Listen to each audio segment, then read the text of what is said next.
पढ़ेंगे medical termination of pregnancy. Medical termination क्या होता है प्रेगनेंसी का? जो एम्ब्रियो होता है हमारा वो कम्प्लीटली डेवलप हो उससे पहले ही उसे इंटेंशनली या फिर वॉलेंट्री जो है टर्मिनेट कर दिया जाता है, उसे बोलते हैं हम मेडिकल टर्मिनेशन ऑफ प्रेगनेंसी या फिर induced abortion. Medical termination of pregnancy that is MTP क्या होता है हमारा? इंटेंशनली या फिर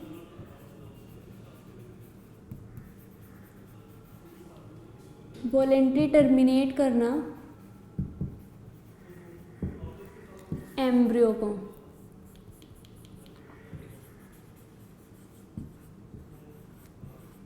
ये जो एम्ब्रियो होता है इसे जो है कम्प्लीटली डेवलप होने से पहले ही जो है टर्मिनेट कर दिया जाता है, रिमूव कर दिया जाता है फीमेल बॉडी से, उसे बोलते हैं मेडिकल टर्मिनेशन ऑफ प्रेगनेंसी। और मेडिकल टर्मिनेशन ऑफ प्रेगनेंसी को हम और क्या बोलते हैं? Induced abortion.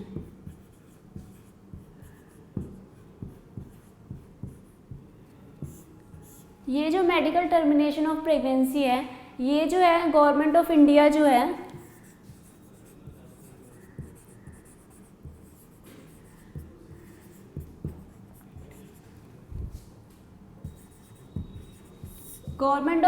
है इन्होंने लीगलाइज किया था। ये लीगलाइज करने की ज़रूरत क्यों थी? क्योंकि जो है इसका मिसयूज़ जो है बहुत लोग करते, जैसे कि एमनियोसेंटेसिस का हुआ था कि सेक्स डिटर्मिनेशन के लिए इसका यूज़ होने लगा, और ये जो गवर्नमेंट ऑफ इंडिया है इसने जो है लीगलाइज कर दिया ताकि जो है इसका मिसयूज़ ना हो सके। ठीक है, मिसयूज़ को रोकने के लिए अगर इस मिसयूज़ होता तो क्या होता? जो कपल्स होते थे वो सेक्स डिटर्मिनेशन टेस्ट कराते अपने बेबी का, और अगर वो जो है बेबी गर्ल होती तो उसे टर्मिनेट करने की कोशिश करते एमटीपी के थ्रू, लेकिन जो है लीगलाइज करने के बाद क्या हो गया, वो जो है इसका मिसयूज़ नहीं कर सकते थे। और इसकी ये जो है फीमेल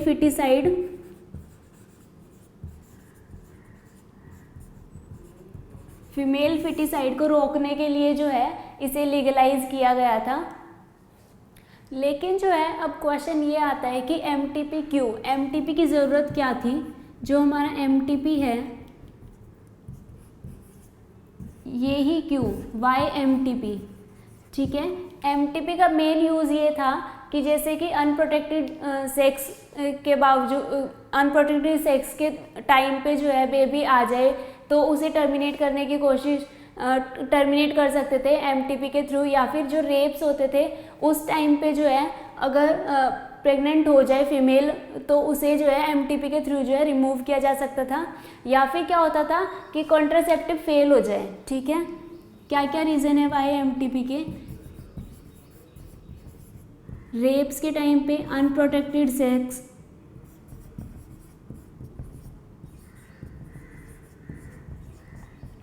ठीक है, और क्या है इसका कि कोई कॉन्ट्रासेप्टिव यूज़ करने के बावजूद जो है फीमेल जो है प्रेग्नेंट हो जाए तब जो है एमटीपी का यूज़ कर सकते हैं। Failure of contraceptive. ठीक है, इसीलिए जो है एमटीपी यूज़ किया जा सकता है।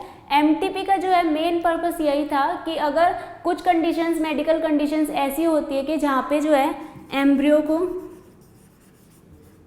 मदर को या फिर दोनों को जो है जान का खतरा हो जाता है, तो प्रेगनेंसी की वजह से कुछ कंडीशंस ऐसी हो जाती है, हेल्थ कंडीशन, जिसकी वजह से जो है या तो एम्ब्रियो को खतरा होता है जान का, या फिर मदर को, या फिर दोनों को, तो उस टाइम पे जो है मेडिकल टर्मिनेशन करवा सकती हैं प्रेगनेंसी का। ठीक है, अब इसका जो है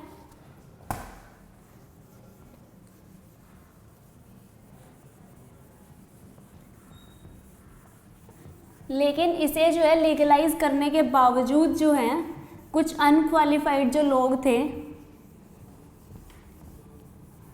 वो इसका मिसयूज़ करने लगे।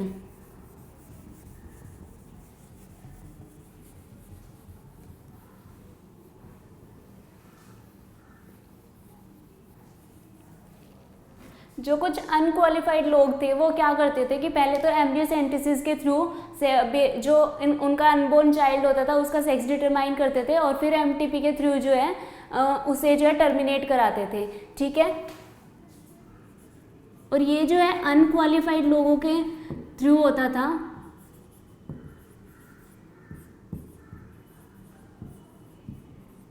ठीक है। तो इससे क्या होता था, एक तो ये अनक्वालिफाइड होते थे और इलीगल काम कर रहे होते थे,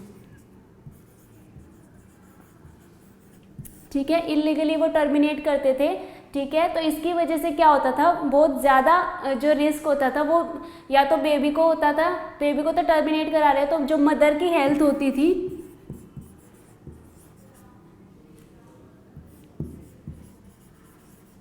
उस पर जो है बहुत ज़्यादा इफेक्ट पड़ता था और मदर की जो है जान को भी खतरा हो सकता था। और ये जो है सही तरीका नहीं है मेडिकल टर्मिनेशन का यूज़ करने के लिए। ये सिर्फ लोगों की रिप्रोडक्टिव हेल्थ को बेटर करने के लिए, अगर जो है सर्वाइवल कंडीशंस जो है मदर की या बेबी की जो है वो अच्छी नहीं है, वो कैरी नहीं कर सकती मदर बेबी को, तो उस टाइम पे जो है मेडिकल टर्मिनेशन किया जा सकता है। लेकिन ऐसे इलीगली जो है अनक्वालिफाइड लोगों से जो है टर्मिनेट कराना जो है ये खतरा है दोनों के लिए, मदर के लिए भी और बेबी के लिए भी।